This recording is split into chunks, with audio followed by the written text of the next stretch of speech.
Could saving farms help conserve Florida's coveted corridor lands? You're listening to The Wrap from Central Florida Public Media. I'm Brendan Byrne.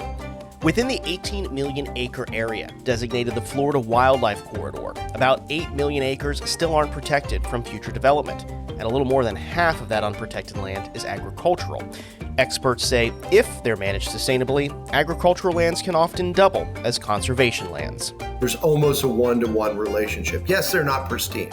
Yes, they're not entirely natural systems, but they're really important for conservation, and they can continue to be managed for these low-intensity uses and stay really important for conservation. Central Florida Public Media's environment reporter Molly Durig looks at how agricultural land can help in the efforts to protect Florida's conservation lands. That's ahead on The Wrap, the big stories this week from Central Florida Public Media. But first, these headlines. A bus carrying farm workers to a watermelon field in Central Florida was sideswiped by a drunk driver and overturned in a field in Ocala, killing 8 people and injuring dozens of others. All 8 people killed were in the U.S. from Mexico on H-2A farm worker visas, officials said.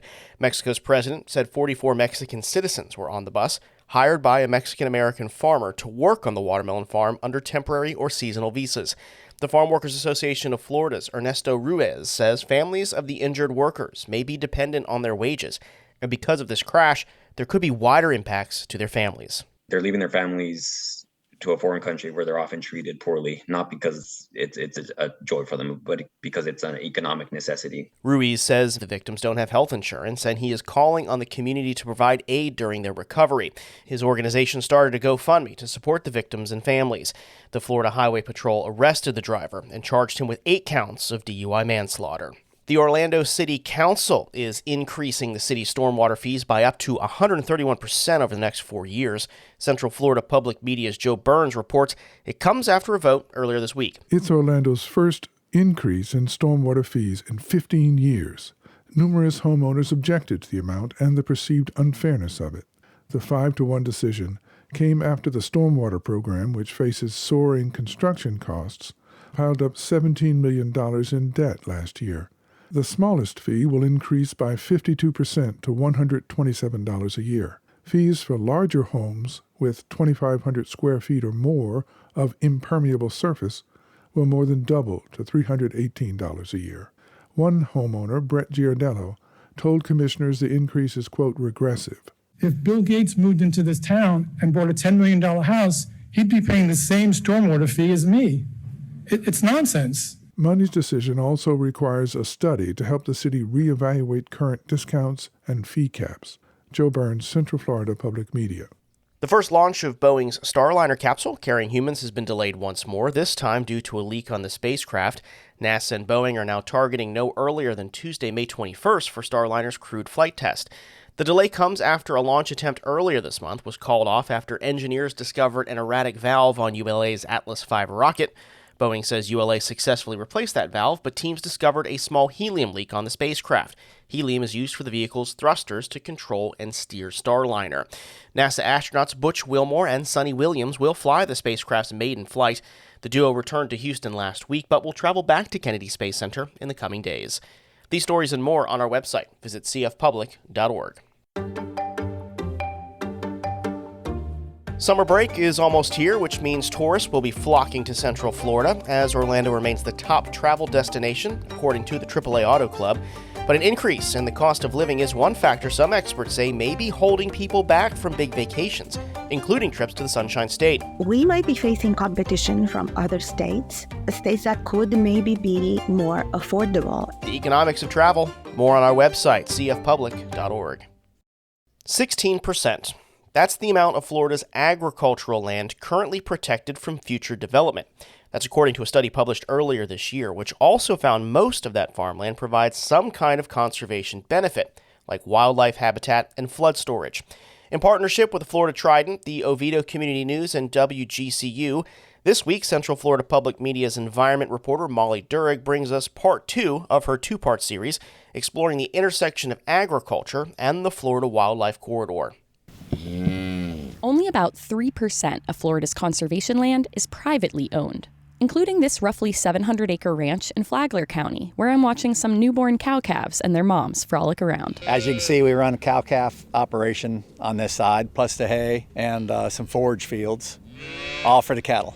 That's Gino Evans of Evans Farms. He and his sister, Jane Evans Davis, co-manage the family's agricultural operation, which stretches from here in Flagler over to the family's aquaculture facility or fish farm across the Volusia County line. It's roughly 2,000 acres in all, bigger than 1,500 football fields. We're kind of hoping that we have generations that want to keep this going. The Evanses say their folks bought the farm in the 1980s, back when this land was just a blank slate.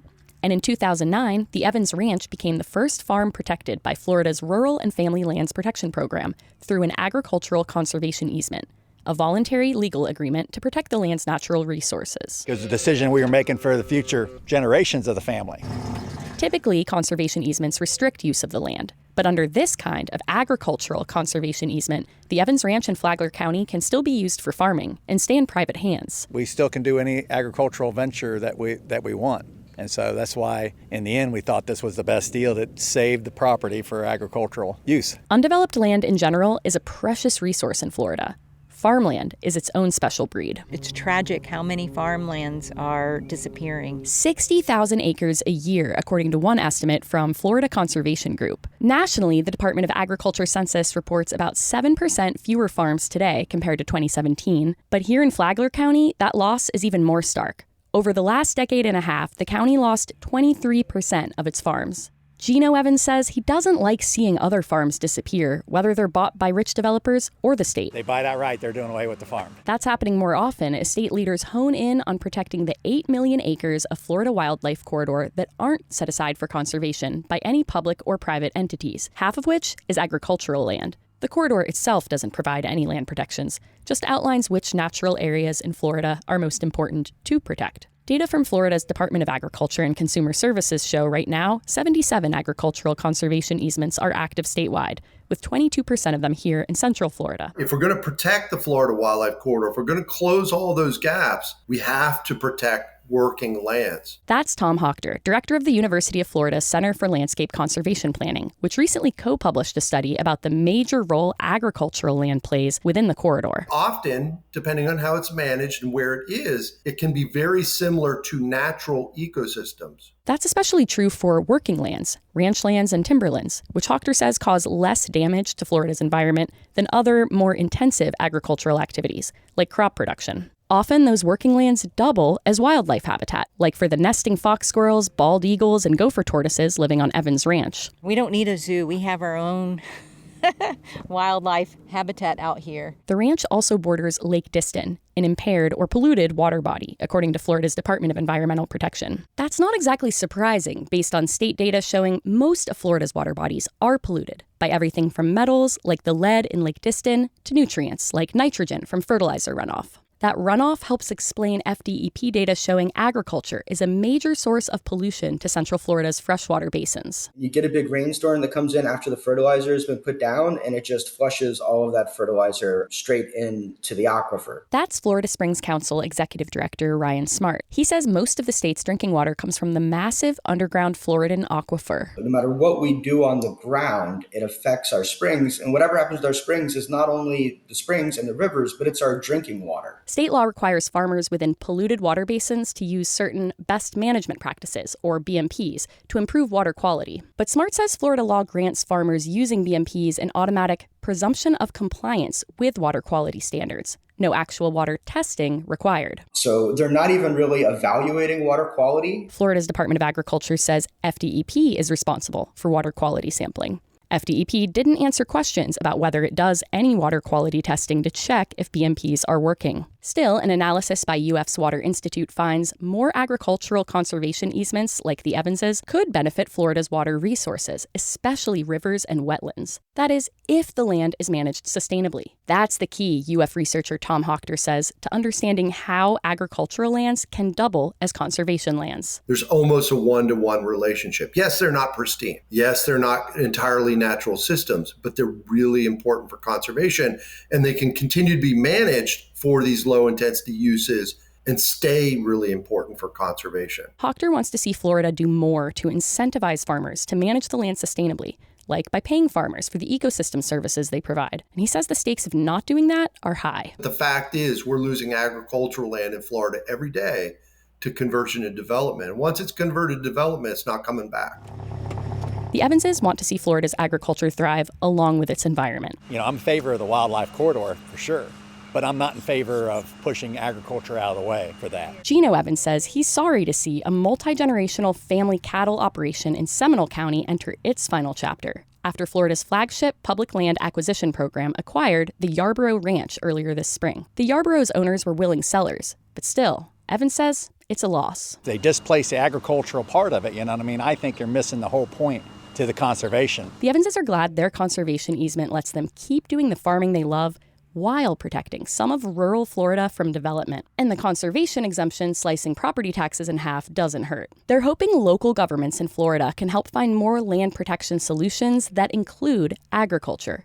Jane Evans Davis was recently reappointed to Flagler's Land Acquisition Committee. Flagler County gets it. They get that the agriculture that's going on in Flagler County is part of conservation. Especially, she says, when it comes to family farms like theirs. You have corporations that care, right? But do they care as much as a family that cares about that property that they want their future generations to live on? Molly Durig, Central Florida Public Media. That's it for The Wrap this week, but stay listening. Next week, we're launching a special reporting series, Central Florida Seen and Heard, Rising Water. The series explores the effects of water on the region and urgent calls to address policy and other barriers to change as we prepare for a supercharged upcoming storm season. That's next week on Central Florida Public Media and on our website, cfpublic.org. This podcast is produced by Central Florida Public Media with assistance from News Director Latoya Dennis and Digital Director Ryan Ellison. I'm Brendan Byrne. This is The Wrap.